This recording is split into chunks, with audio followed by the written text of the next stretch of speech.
also play e takes d6, but bishop g4 seems to be the most dynamic. And now if d5, I just like the simple line, take and knight d4, and then play e takes d6 with complete equality. So the intermediate move, d takes e7, take d5, knight d4, queen d7, knight d5. And this line was recently played by Fidel Corrales. And now an interesting novelty is the idea of rook a e8. And now let's say knight e7 check, which looks like one of the only ways to challenge that move. And now you can just sacrifice the exchange. Take, take, take. And in this position, the pawn count is equal, but it appears that the pawn structure is going to be ruined for white, and black has excellent pressure on the queen side. So I think black has, again, an excellent position. So I'll just go back, but I think all of these lines are offering no problems for black.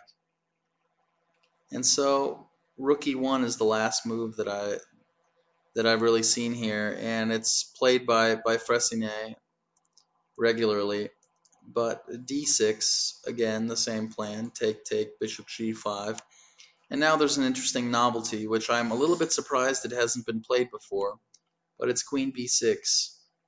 And again, there's tremendous pressure put on the position, and knight d5 is the main line. And now it is a little bit risky to take on b2. It's not clear. It's not clear what exactly will happen with the queen there. But I think that queen a5 is probably the best move. And for example, in this line, knight e7 check, take, take, rook e8, take, and bishop g4. Black has to play extremely actively, but I think that he completely equalizes in this line. If bishop e5, then rook a d8, and black will definitely win back the pawn. So, yeah, it looks like there's no way to safely keep an extra pawn here. So another line is knight f6 check. It looks dangerous to give up this bishop, but actually after bishop e6, or it's possible to play queen f5, bishop e7, maybe slightly better for white. But after bishop e6 and then you play queen f5, it's not really possible to keep that bishop on f6. And so the dark square weaknesses may not really be too relevant here. And black has excellent control of the d5 square. So I actually think that in this position, black should be doing completely fine also. So that about covers those lines.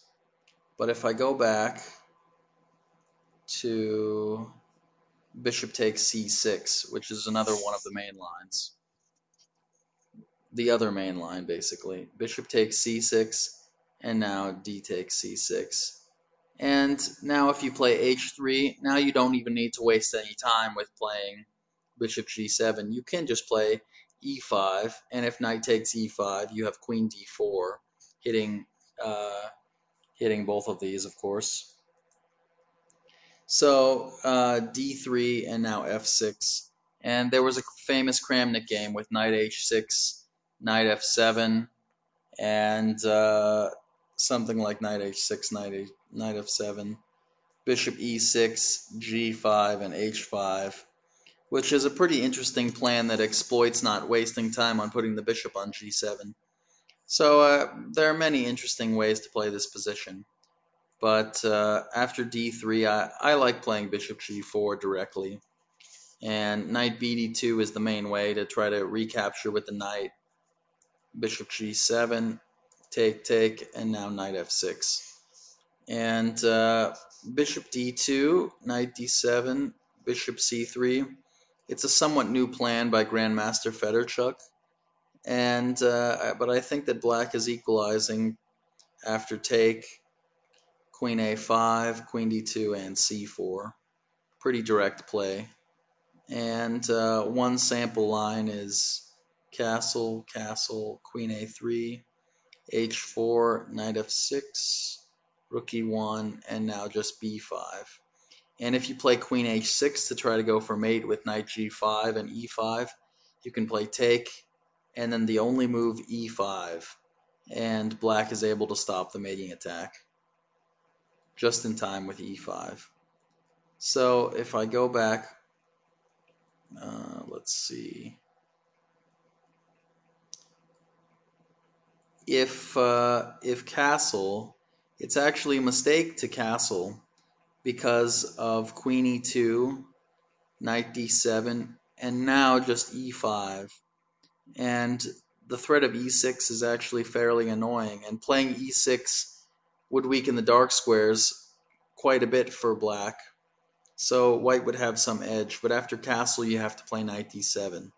But it usually transposes to bishop e3. So let's see, bishop e3, knight d7, and if queen d2, the simple novelty queen c7, queenside castle, and in my opinion this sort of position should be equal.